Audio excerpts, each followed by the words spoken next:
হতভাগা তোফাজ্জলের জীবনে ঘটে যাওয়া নির্মম ও নিষ্ঠুর ঘটনা তুলে ধরে সামাজিক যোগাযোগ মাধ্যমে ফুফাতো বোন তানিয়া তালুকদারের স্ট্যাটাসে বেরিয়ে আসলো সকলের আড়ালে থাকা চাঞ্চল্যকর তথ্য। আসসালামু আলাইকুম। আপনারা ইতিমধ্যে সবাই অবগত আছেন যে তোফাজ্জলকে বিশ্ববিদ্যালয়ের ভিতরে হত্যা করা হয়েছে। খানা খাওয়ায়, ভাত খাওয়ায়, ভাত কেমন হয়েছে, ভালো হয়েছে কিনা, এটার মূল রহস্য বাইর হয়ে গেছে ভাই। কে এটার পিছনে, কে এই হত্যাকারীর পিছনে জড়িত, মূল রহস্য বাইরে গেছে। সম্পূর্ণ ভিডিওটা দেখবেন, কথাগুলো শুনে যাবেন, তারপরে কথাগুলো এই ভিডিওটা নিয়ে কিছু কথা বলবো, দয়া করে শুনে যাবেন। আসলে আমরা অনেক কিছুই দেখি, কিন্তু তার পিছনে যে অনেক কিছুই থাকে সেটা আমাদের অজানা থাকে। আজকের এই ভিডিওর মাধ্যমে অনেক কিছু জানতে পারবেন। দয়া করে সম্পূর্ণ ভিডিওটা দেখেন, দয়া করে স্কিপ করবেন না। হতভাগা তোফাজ্জলের জীবনে ঘটে যাওয়া নির্মম ও নিষ্ঠুর ঘটনা তুলে ধরে সামাজিক যোগাযোগ মাধ্যমে ফুফাতো বোন তানিয়া তালুকদারের স্ট্যাটাসে বেরিয়ে আসলো সকলের আড়ালে থাকা চাঞ্চল্যকর তথ্য। তানিয়া লিখেন, তোফাজ্জল আমার ফুফাতো ভাই ও দুধ ভাই।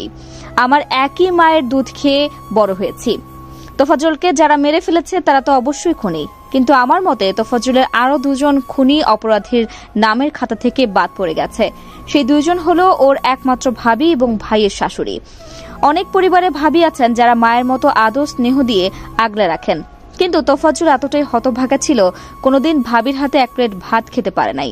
আজ সেই পাগলটা ভাতের খোঁজেই মারা গেল। তোফাজ্জলের পরিবারের শেষ আশ্রয়স্থল ছিল ওর একমাত্র ভাবি, যে কিনা ওর সাথে কুকুর বিড়ালের মতো আচরণ করত। তোফাজ্জল সুস্থ হোক সেটা কখনোই চায়নি। কেন চায়নি জানেন? কারণ তোফাজ্জল সুস্থ হলে সমস্ত সম্পত্তিতে ভাগ বসাবে।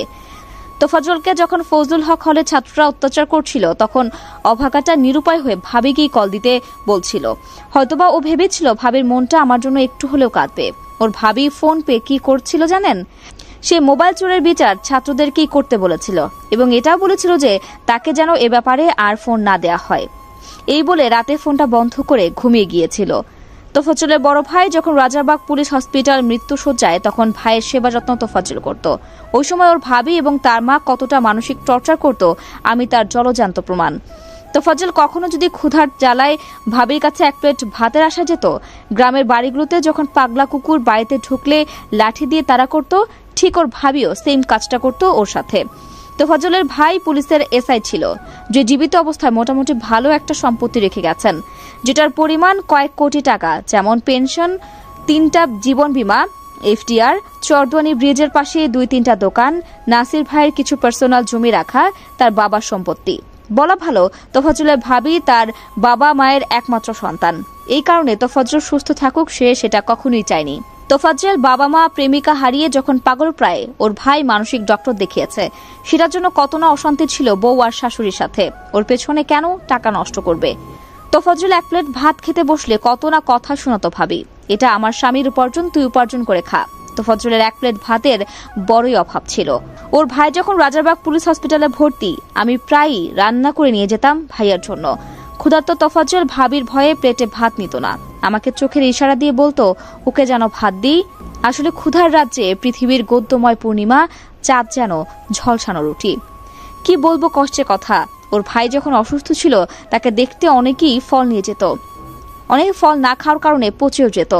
ওই ফল খাওয়ার অধিকার ছিল শুধু ওর ভাই, ভাবি এবং বাচ্চার। একদিন ওর ভাবি ফল বের করতে গিয়ে একটা আঙুর ফ্লোরে পড়ে যায় আমার সামনেই। তখন তোফাজ্জল ওই আঙুর ফলটা লুকিয়ে মুখে দেয়, আমাকে ইশারা দিয়ে বলে, অর্ধেক খাবি? এই দৃশ্য দেখে আমি হসপিটালের বাথরুমে গিয়ে কেঁদেছিলাম, কিন্তু প্রতিবাদ করতে পারি নাই, কারণ ওর ভাই বারবার অনুরোধ করত, তানি দোহাই লাগে কিছু বলিস না, তোফাজ্জলকে আল্লাহ দেখবেন। এরকম অত্যাচারের বর্ণনা হাজারটা আছে, যেটা বলে শেষ করা যাবে না। ওর ভাবি এতটা নিষ্ঠুর, যেটা চোখে না দেখলে বিশ্বাস করবেন না। এখন আসল কথায় আসি। তোফাজ্জলের মৃত্যুর পরে একমাত্র গার্ডিয়ান হিসেবে দাঁড়িয়েছে ওর একমাত্র ভাবি। সে মিডিয়ায় সাক্ষাৎকার দিচ্ছে, কান্নার অভিনয় করছে, সব ধরনের সাহায্য সহযোগিতা সে নিচ্ছে এবং ভবিষ্যতেও নেবে। আমার একটাই প্রশ্ন, সে কোন অধিকারে নিচ্ছে? যে তোফাজ্জল জীবিত অবস্থা তার থেকে একটু ভালোবাসা পায়নি, এখন আসছে গার্ডিয়ান হিসেবে। কেন একমাত্র গার্ডিয়ান হিসেবে দাঁড়িয়েছে জানেন? সে এখন তোফাজ্জলের মৃত্যুর বড় একটা অঙ্কের ক্ষতিপূরণ পেতে পারে। ভাবি এটুকু মাথায় রাখেন, আল্লাহ ছাড় দেন কিন্তু ছেড়ে দেন না। তোফাজ্জলের এই অবস্থার পেছনে আপনিও দায়ী। আপনারা একটা প্রশ্ন করতেই পারেন, ভাবি তো খারাপ ছিল, কিন্তু এর আত্মীয় স্বজনেরা কি করেছে? হ্যাঁ মানছি, ভাই ওর যতটুকু ভালোবাসার যত্ন দরকার ছিল ততটুকু দিতে পারেনি, কিন্তু আমরা চেষ্টা করেছি ওকে ভালো রাখার। তাই দয়া করে কোনো মিডিয়া পার্সন বা কোনো সংস্থা ওর ভাবিকে তোফাজ্জলের মৃত্যুর ব্যাপারে কোনো কাজে লাগাবেন না। তোফাজ্জল আর ফিরে আসবে না। ওর মৃত্যুর ক্ষতিপূরণ, কোনো সাহায্য সহযোগিতা ওর ভাবি বা আমরা আত্মীয় স্বজন যারা আছি কারো দরকার নেই। কেউ যদি কিছু করতে চান তাহলে ওর উদ্দেশ্য করে মসজিদে মিলাদ পড়িয়ে দিয়েন, যার জন্য তোফাজ্জলের আত্মা শান্তি পাবে। বা হাজারো অসহায় তোফাজ্জলের রাস্তায় ঘুরে বেড়ায় এক প্লেট ভাতের জন্য, এটা তাদের পেছনে ব্যয় করবেন। যাই হোক, যেহেতু সম্পূর্ণ ভিডিওটা দেখার জন্য আপনাদেরকে অসংখ্য অসংখ্য ধন্যবাদ। এই ভিডিওটা দেখার পর অনেক কিছু বুঝতে পারছেন। আসলে আমরা বাস্তবে যা দেখি বা যা শুনি তার পিছনে অনেক রহস্য থাকে, অনেক কিছু আমাদের জানা বাকি থাকে। তো অবশ্যই ভিডিওটাকে সর্বোচ্চ চেষ্টা করবেন শেয়ার দেওয়ার জন্য, সবাইকে দেখার সুযোগ করে দেবেন। তার কারণ আপনার এই সুযোগের কারণে, একটা শেয়ারের কারণে হয়তোবা দেখা গেছে তার ভাবি যে সুযোগ সুবিধাগুলো পাইতেছে, যার কারণে আজকে এ অভাগা দুনিয়া থেকে চলে গেছে, আমার আপনার কাছ থেকে চলে গেছে, সে অন্তত আর যাই হোক মানে গুনাহ থেকে বেঁচে যাবে, পাপের থেকে বেঁচে যাবে। কারণ ওর মাধ্যমে যেগুলো ওর ভাবির কাছে যাইতেছে হয়তোবা এগুলো উচিত না, আমার মনে হয়। আপনাদের কি মনে হচ্ছে অবশ্যই কমেন্ট বক্সে কমেন্ট করে জানাবেন। আর এরকম গুরুত্বপূর্ণ ভিডিও পেতে হলে আমাদের চ্যানেলটাকে আজই সাবস্ক্রাইব করে রেখে দেন। দেখা হবে আমাদের কোনো নতুন ভিডিওতে, সে পর্যন্ত আল্লাহ হাফেজ।